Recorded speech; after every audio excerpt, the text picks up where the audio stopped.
Okay, so this working at home, I could almost get used to this. I'm supervising about a dozen master's thesis candidates, so I do all that by email with them anyway, and a couple go to meeting sessions with them when we want to coordinate at a distance. And then I have about 15 other independent study electives that are meeting, and they're all kind of writing papers and doing research, and we're doing everything through the web, and it's kind of nice. I get to work from my home office, which had just had a serious upgrade, and then and no boss knocking on my door, no idiots in the hallway. So I could get used to this. Um,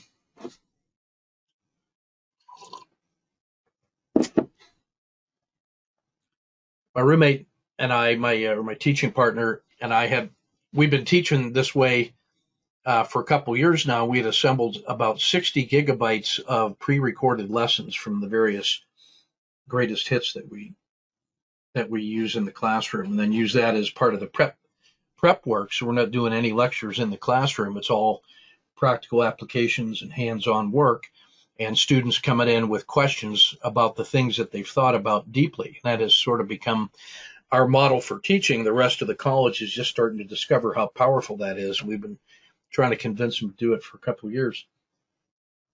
And it often takes exactly the same form that we are using here now, that I try to make the material available to you and then use question and answer sessions to get it sorted out. I just find that that's much more interesting than the first reaction to anything new I say. What's much more interesting and more useful for you is having the material, studying it, trying to apply it, having specific questions. Then you can ask me informed questions. And then steel sharpens steel. And that's sort of the lead in to where we'll take a look at the U.S. Steel case study in detail. It's representative of almost everything else that happened today. So if you look at the on Patreon under the daily reports 2020-0406, the daily reports are already attached there. And then this video is about 21 minutes. That's this one, the closure report from today that's already posted. And that includes the closure report where I update the daily market health check. I actually think that's probably a good idea. I never used to show that before, but now I'm including that because I think it's a useful way to hear how I make adjustments in the workspace, and I can talk out the things that seem important to me. And that's how I am getting my read on the market, of what it did that day and where it is inside the market context over the last 24 hours, 3 days, 10 days, 30 days. And that is the setting in which the market context provides opportunities. And that is so central to everything I do. I think I've only given it lip service, with words in workshops before, where I've said, yeah, I take into account the market consideration. Yeah, well, that simple phrase contains so much information that I don't think that I've given it the proper respect that it deserves, because 50% of the returns we get in the market are coming from the market itself. So if you get that right, then you have a fighting chance. Then 25% is the sector, then 25% is the symbol itself. Well, if you're just trading the sectors, then the relationship between the market and a sector is 2-to-1. Because 50% and 25%, well, that's 2-to-1. So if you're only trading the sectors, now the market is even more important, because now that's 66 2/3% of the returns you get are from the market, and 33% are from the sector. And then if you're only trading the market itself, well, 100% of the return comes from the variation inside the market itself. So it seems to me pretty important to appreciate the market, whatever that market may be. It could be the broad class of equities, a subset, the U.S. S&P 500, an important one, which to me is the most important one, because all eyes look there first. And then derivative of that is the relationship between that S&P to the mid caps, the small caps, then the 10 subsectors of the S&P now, the XL series, and then its corresponding counterpart, the rest of the world, EFA, and then subsets of that, the European 350 large caps, the emerging market sector. And then, so you can, once you start deriving and adding more fidelity or more granularity, I would say, that comes with additional information requirements, but different opportunities as well. But it adds some complexity too, because now we have to be concerned with how do I manage all of those subsets of the larger population, and how do I maintain that covariance relationship? The one goes up, the other goes down. How do I get a good sample of all the things that I might consider? How deep into the gravel do I go in search of good things? So that's a choice that we make. And then we can also come back, and now let's take a look at a dimension of time, looking at monthly or annually or decades long or centuries long or history, or narrowing that focus down to monthly, daily, hourly, minutes, ticks. So there's a sliding scale of complexity there. The information value that's in a snapshot of the market on minute charts has a shelf life. At the close of the day, that closing price is interesting, but then there's 16 hours of news cycle before it opens again. And now all of that information's got to get processed. And then it can be something like we saw this weekend. The market closed. If I can find that, this would be a useful time to have that chart, wouldn't it? We'll get to that one in a minute. But if I had yesterday's chart, oops, there it was. We'll come back here.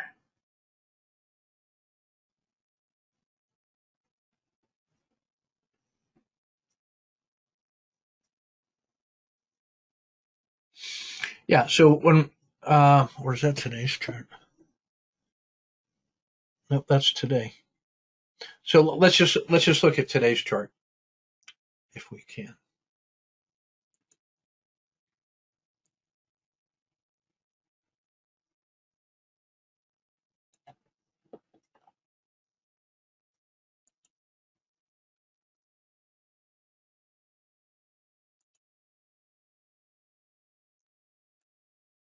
So now if we just zoom in on when we talked over the weekend, we talked about these last 2 or 3 days as being significant.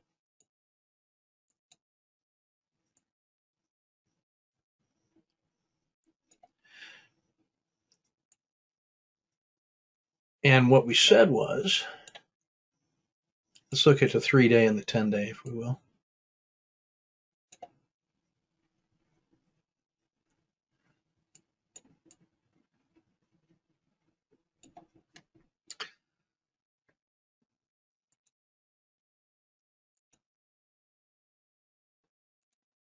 So a couple things that we noticed was that the PSAR flip had occurred and was generally improving, that the RL10 had reversed and rolled up, that the belly of the dragon was providing some support. So this little move of horrible down peak and now starting to reverse feels like a possible turning point. We saw from the risk Z that the volatility was beginning to decline, so we had reasons to believe we could be cautiously optimistic. And there was a really nice move from the belly down here all the way up to that move right there. So that's a pretty good move. If we just take a look at that bracket, that's a pretty good move. That's from 218 to 260, let's call it, or 258. 218 to 250. That's $40 on 200. That's a 20% move already. But then the 3-day pullback had occurred, and now we're inside this box. And that was a very tight compression. And it didn't really close that well. And so we now notice that price was at close from there to here, and it's in the middle of that 10-day trading range. So which way is it going to go? Is it going to go up? Is it going to go down? There's an equally likely probability going in every direction. And on tight volatility and tight compression, that is a perfect definition of a critical state. So you may recall that we talked about the little yellow dot of indecision right here. Which way is it going to go? And so we were postured about what to do if it goes to the upside, what to do if it goes to the downside.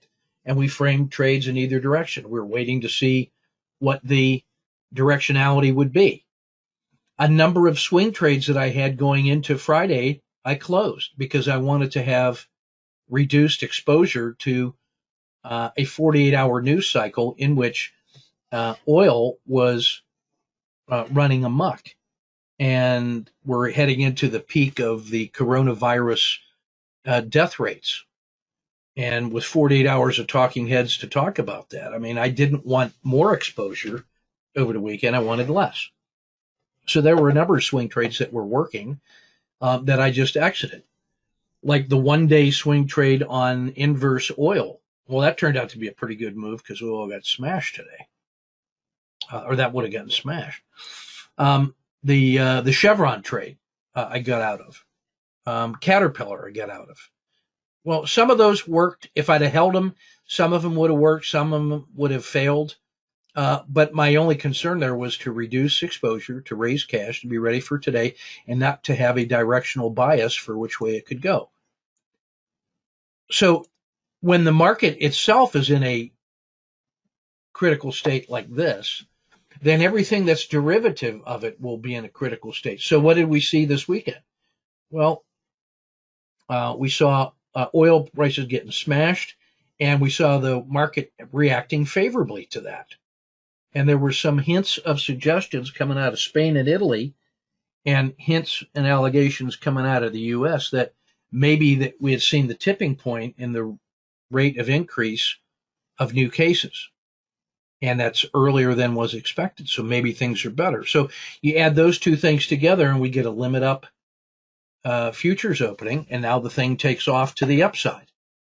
Well, when that happens, there is sort of a 1-day bull market relief rally as all the money that can't wait to get back into the market takes the position and goes that way. So you get a runaway move to the upside. Now, because we're in bear volatile, longer term, we say, well, that doesn't mean that was the bottom and things can change.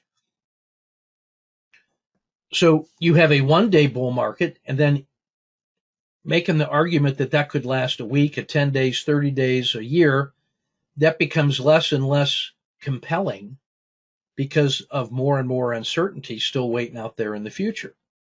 So when we're thinking about what is the market condition, not only are we making an assessment of where it's been and where it is, but it also is with respect to what's it going to do in the time frame that we're interested in going forward. And people are making bets and taking actions on that, all with different time frames in mind. And you exactly cannot know what those time frames are when you're trying to interpret price action today. Was that order for 1 million shares to buy coming in today, was that for a guy that intends to hold those 1 million shares for a year? Or was that a guy that was an algorithm who is trying to goose the price for 10 minutes so that he can scalp? You cannot know that when you're looking at the price action. So as you start adding complexity of your trading targets, now you can also add complexity to it on the basis of what time frames or time frames are you interested in. So I think it's useful to think in terms of, the powers 10-minute, which is like multiple of 3, 30 minutes, and so on.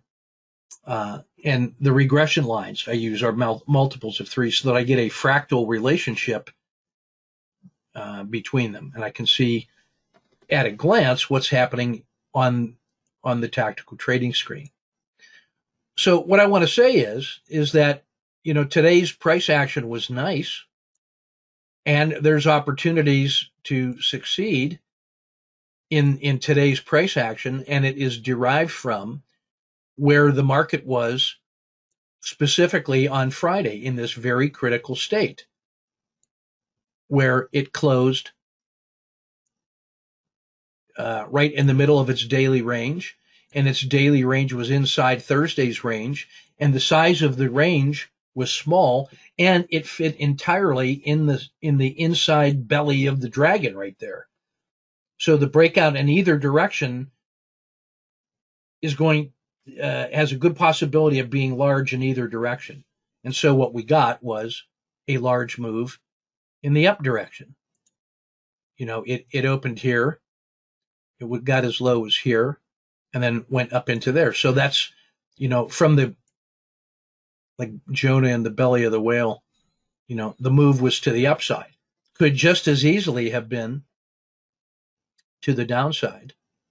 Same news, different interpretation. It could have easily come down and tested the PSAR.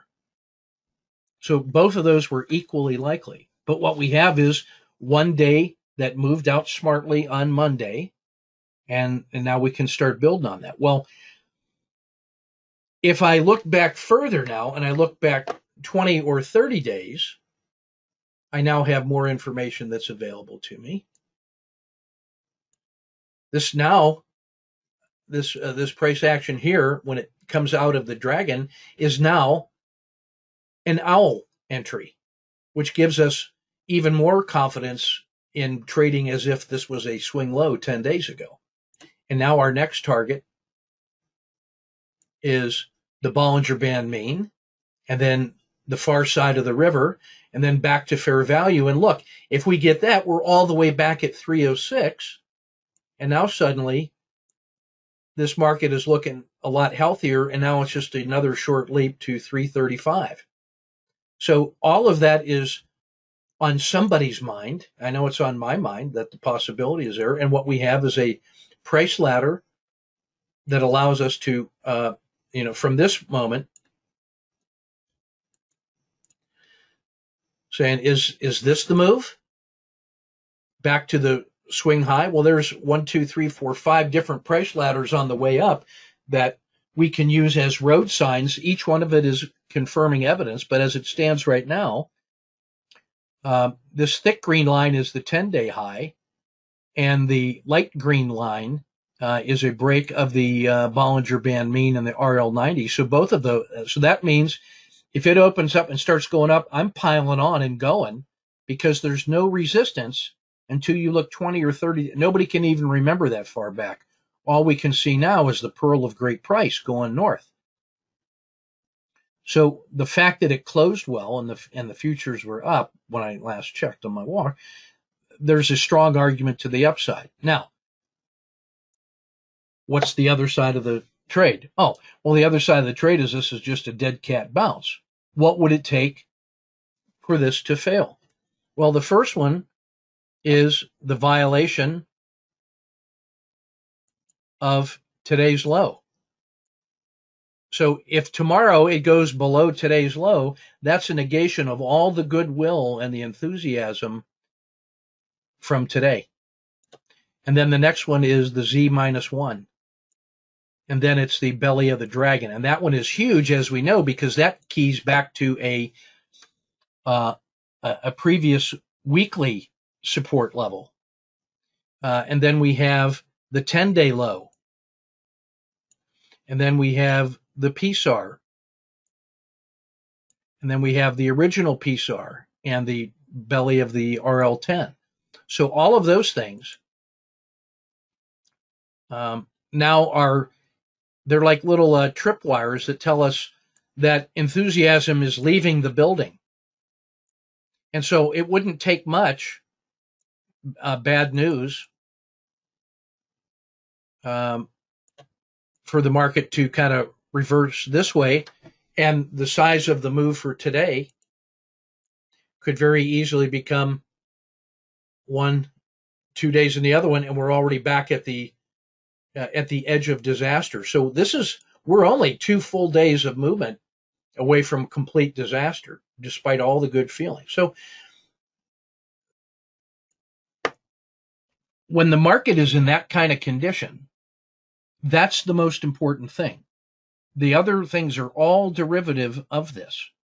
And you have to get the market right before you get the other ones right, because it has such a powerful impact on things.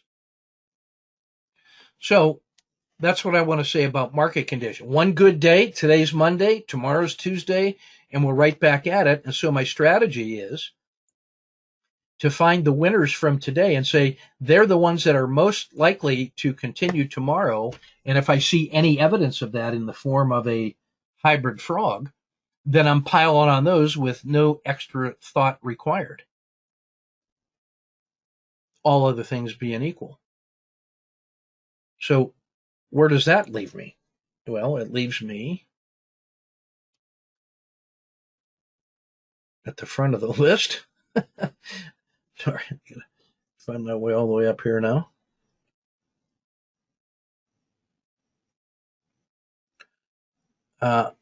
Let's see, where are we at? Where's my mouse? Here he is. So now I can come back to my little stack of usual suspects. And so this is just a subset of the market, but the ones that I study. So I come and find the S&P. And I notice that the S&P was up. Let me increase the size of this so a little easier to see. So now I notice the S&P is up 6.67. U.S. Steel is right with it. That's good.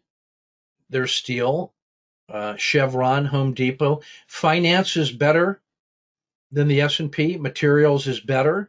The Dow 7.45 is better, is a percentage point better than the S&P. So that tells me something important about the U.S. market. The U.S. market was up. The U.S. market was better than Japan, Mexico, and some of the other ones. So it was the U.S. leading the way. And then the Dow 30 industrials were better. So that means people were buying those big 30 large caps even more than they were buying the Dow.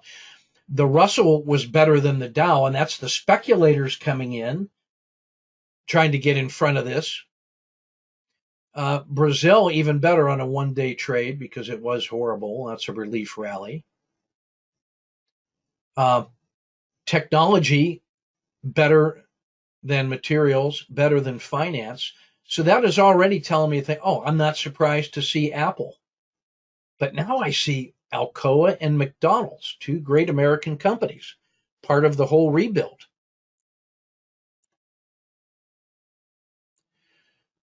The Boeing relief rally, and then at 19%, or at the very top of my stack, the triple leverage Dow at 22%. So if you're a futures trader or a market trader, there's a real compelling reason to pay attention to that big fat elephant of the Dow and knowing its relationship to the S&P. So that on a day when the S&P was good, the Dow was better, UDow was the best thing in my whole stack. So that makes it pretty easy. And now I notice over here, it's still early. It's in the spring. Well, that's good. It's in the spring.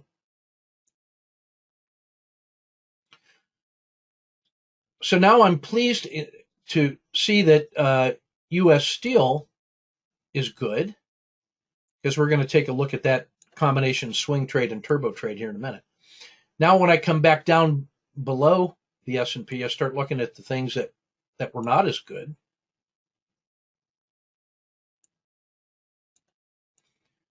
Emerging markets, Walmart, there's the Euro-Asia alternative.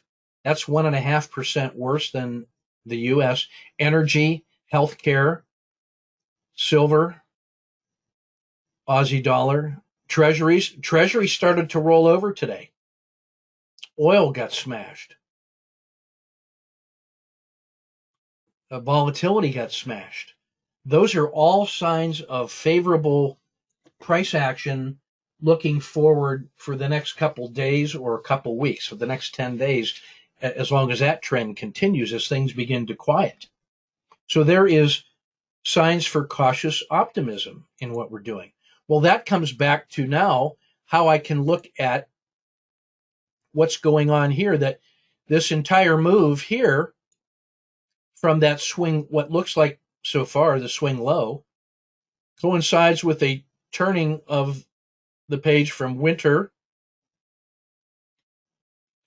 into spring. And now the MACD line has come all the way through the Red River and is now getting ready to cross the zero line into the summer when the fun really begins. So that's really good. Good potential. So that's market classification. Now, there was some questions about interpreting the 4 seasons of MACD. So there's 4 of them. When it's winter, I have a short bias. I'm ready to be short in short periods of time. In the spring, I can start thinking about tentative longs,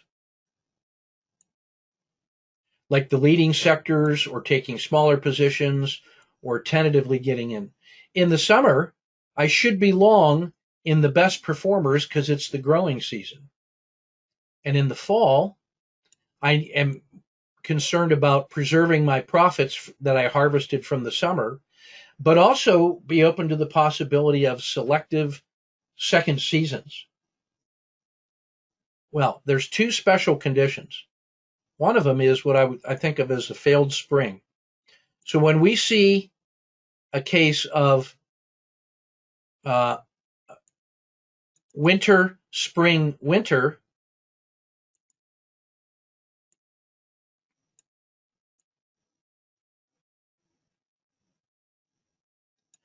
so that's winter that rolled into spring, and then the spring failed and becomes winter again. That's an immediate short. The next leg down is starting. And by the same token,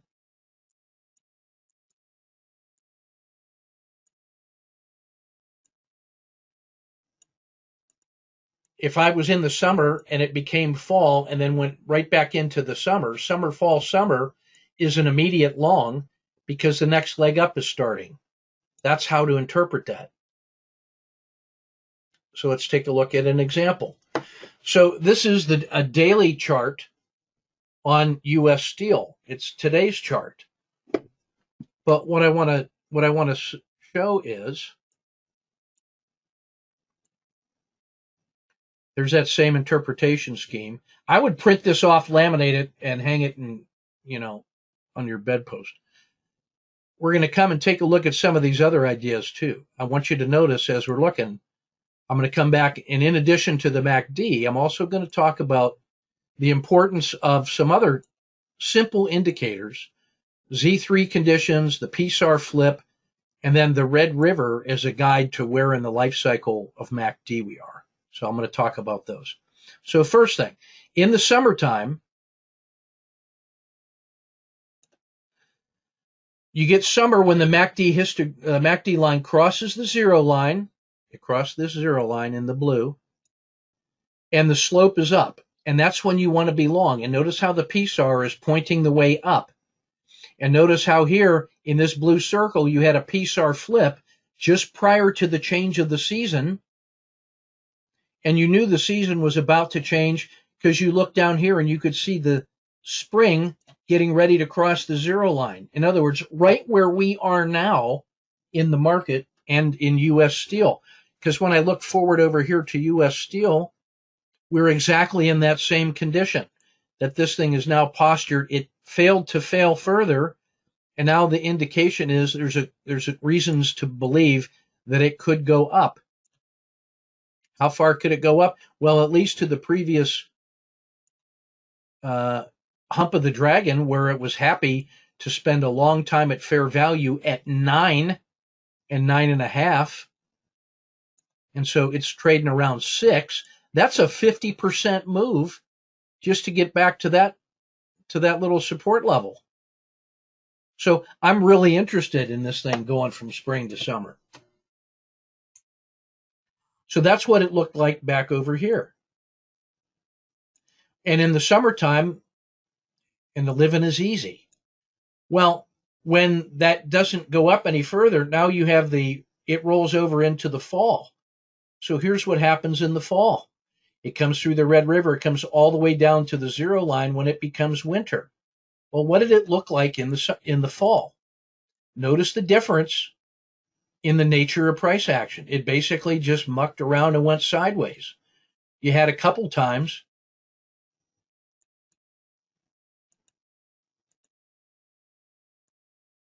You had a couple times in there where the PSAR flipped, and then the second time it flipped coincided with a change into the winter. So in the fall, you didn't miss anything, and it had failure to follow through. And then look what happens now in the wintertime. Notice how the PSAR flip happened 2 days before the collapse. So that PSAR flip is important information. And in the wintertime, it was a decisive move downward. Then the last 3 or 4 days of the winter, it leveled off, and that became spring. So now we could be tentatively interested in the long side. And then it didn't work. But what worked? A collapsing dragon. Look what the collapsing dragon now does. Let me bring this down here. When this RL, when you find the maximum excursion here on the RL10, that collapsing dragon now suddenly becomes really important. Right in here. And I don't care whether you get that one, or you get this one, or you get this one when it crosses the RL270, or you get this one when the PSAR break happens again, or you get the next RL10. I don't care which of those 5 breakdowns you get, you're going to get something in here. And then, oh, by the way, on this PSAR flip, so this is all in the spring. And those failures to follow through is information. And now look at the special one that happens here. You have winter, spring, and now it was postured to cross into the summer, and it didn't. It went back into the winter. So this is the winter, spring, winter. And what's that a signal to do? A failed spring. That's winter, spring, winter, immediate short. The next leg down is starting. Yeah, the next leg down sure looks pretty painful. And now it leveled off for 3 or 4 days. Prices improved. PSAR flipped. 10 days it hasn't failed. It's now approaching long-term fair value around 7. And it's just getting ready to get into the summertime. And if the summertime happens, maybe we get a move like this, all the way up the stack. Where could it go? Well, it could go to the fair value. It could get all the way up into this next resistance level right here. And if it breaks through there, the next leg up is 13, which would be 100% rate on U.S. Steel, a company that's required to rebuild America if we're bringing the jobs home, etc. So this is a case where U.S. Steel looks very similar to the market, the broad market itself, and that's because of the fundamental nature of basic materials, XLB, and right now the strength in U.S. Steel and XLB is about identical, 6.5, and so XLB is pretty good, and XLB was better than the S&P, which was 6.67. So the materials actually did better today than the market, and they dragged U.S. Steel along with them a little bit. Well, if that's the case, now I can think about my intraday trade on U.S. Steel. So let's take a look at that one.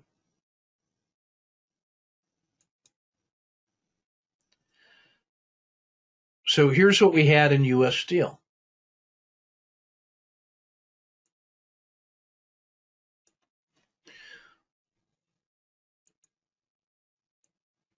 And this is just from the daily charts. Here's use that for my cursor. So last week we had a swing trade, and you can go back and take a look at all of the turbo trading we did inside here. Look at how USD, it moved from 6 to 7.3. That's a 20% move in a single day. And then it came all the way back. So US Steel trades like a darn growth stock, a speculator stock. And it's done that a lot. So it closed right at the edge of the dragon on Friday. And so the bottom of the dragon could be considered support, and the Friday's low could be considered support. That's why I use that one. So it opened, went zooming up, and as it went zooming up, let's see, we got 2 swing positions in with my stop at 583. So these were entries that were indicated at 612 and 630. The entry at 612 was indicated because it took out the closing price on Friday. So in my view, if it opened inside the dragon. If it takes out Friday's close, I'm interested in a swing long because that's the first step in going higher. And then when it takes out the previous hump of the RL10, I'm interested in it at about 630 because it will have resumed. And then if it gets across the Bollinger Band mean at about 640, I'm interested in it. So we ended up getting 2 swing positions in. And now we're going to take a look at the intraday trade. So this is core and turbo. So here we are in US Steel.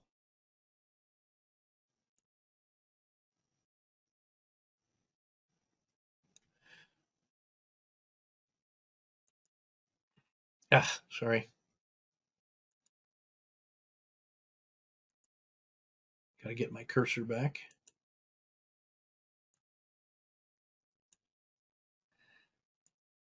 So here was Friday's close, and here was Friday's VWAP at about $6.05, and it gapped up, and then for about 10 minutes, 15 minutes, it didn't fail. So we had the low of the day, and we've seen the peak of the RL10, and now it has come back to the VWAP.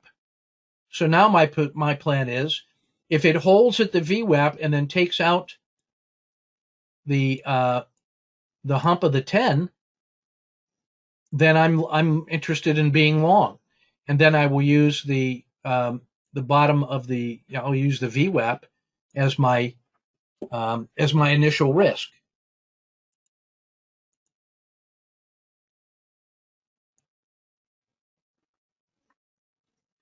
And it does. So I'm long at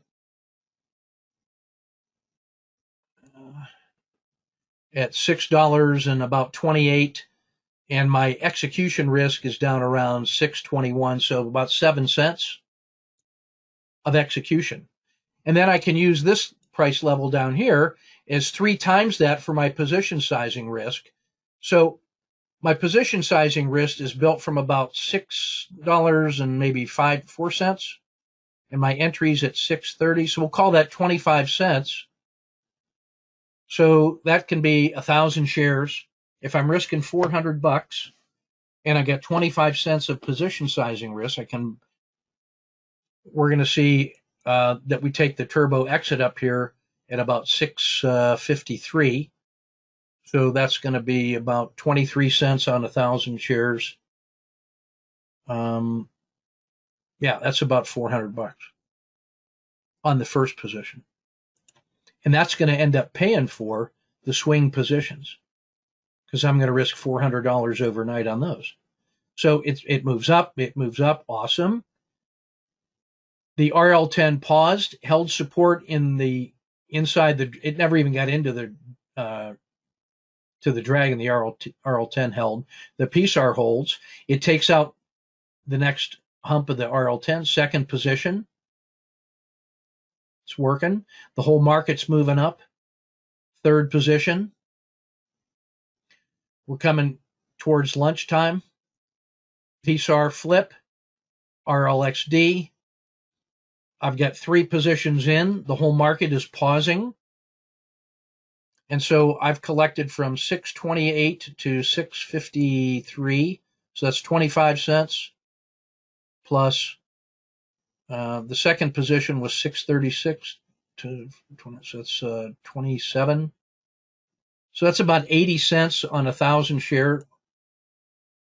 So almost $1,000 paid for there. So that pays for the 2 swing positions that I'm holding with an average price entry of $6.20, which is the VWAP of the day. So I've taken my seed money out of this trade, and I'm only risking markets money on the swing trades going forward. Plus, this thing ends up closing pretty well, and the market closed pretty well. So now I have reasons to believe that tomorrow could be a pretty good day.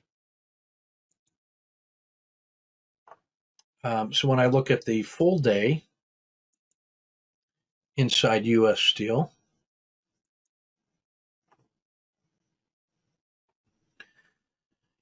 after that initial surge, there was really nothing else in it to do. So it kind of mucked around, but it held pretty strong at the VWAP at 640. So my average entry at 620, which was the opening VWAP, it feels like I locked in those gains, and the swing trade has cushion going into tomorrow. So I've minimized the risk of my holding. And now if tomorrow U.S. Steel starts working, that thing could really go. So I know the size of the range stat, so I know what the intraday moves can be. Remember, this thing has moved in the last week, it was moving 20% a day. So that it could move $1.20. Today, it only moved 30 cents. So it could move 4 times as much as it did. So this move here where we got 3 positions in only ended up moving 40 cents. It could move 3 times that on a normal day.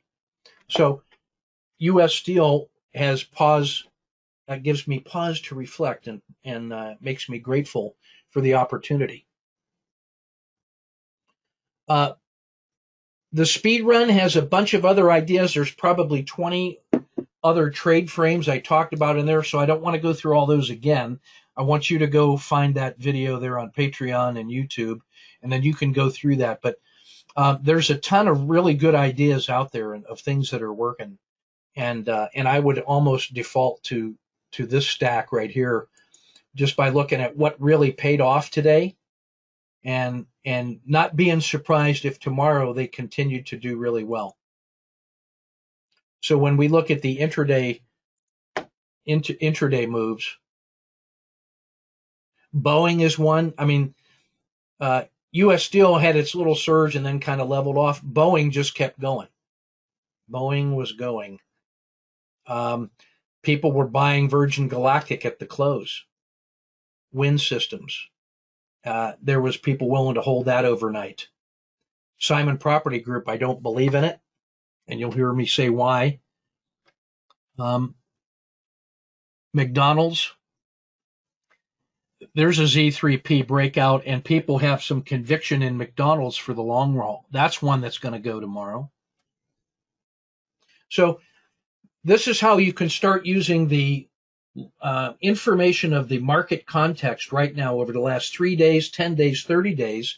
That gives you valuable information about how to interpret the tactical time frame. So if the intraday trade is tactical, that 1 day, 3 day, 10 day, 30 day window is operational. It is setting the emotional conditions for the kinds of moves that we're likely to see.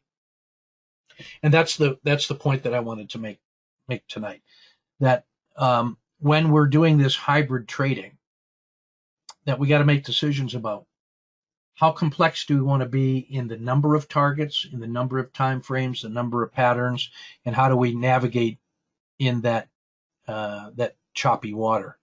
So that's about management and span of control and focus, and having a very clear plan for getting signals and taking action. So knowing your price levels from the night before, when it crosses this line, that's going to be an important signal about upward movement because of reasons, right? That's what I want to say about that. All right. That's everything I wanted to cover. We're about 45 minutes into it, and I really wanted to place the emphasis tonight on two things. Why market classification is so important, and two, how to apply that into the tactical trade with the example of U.S. Steel as a trading vehicle. Okay, and then I wanted to continue the U.S. Steel saga because that's it's the opposite of a sexy stock. I mean, it's steel, for crying out loud. Okay, so that's everything that I got for you tonight. And I wanted to also make the third point about the MACD histogram, and then I did say I would come back and talk about the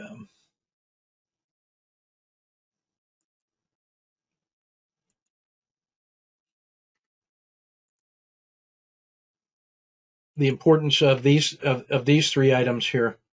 The come on, Kenneth. The Z3 conditions. So that's that Z3 pinch, and then the breakdown from Z3 pinch is important. This was the Z3 lines had pinched together and then broke down again. And then over on this one, the Z3 pinch, and then the breakout to the upside in the summertime. So that Z3 pinch, that compression of volatility, is important. And then the PSAR flip, because it shows how that gives you the early warning about seasonal changes, which then gives you a certain directional bias and a certain strategy. And then the final idea was this Red River is a guide to where in the life cycle of MACD we are. So early, when it first goes from winter into spring, and then it enters the Red River and then exits the Red River, that means we're getting closer to the end of spring and the test of summer. And then now where we are right now is that, again, we entered the Red River, came all the way through the Red River, and are now testing summer. This thing is now poised for a large upside move. I mean, that's one of the things that can happen, so we can't be surprised if that happens for all the reasons. So those three things taken into consideration give you additional power tools to use with MACD histogram and then our regression line crossover framework, okay? Those are the lessons for today. So thanks for your kind attention. I'll get this processed and then posted on Patreon in an hour or so, okay? So thanks for your attention. Take good care. Wash your hands. Stay off the beach.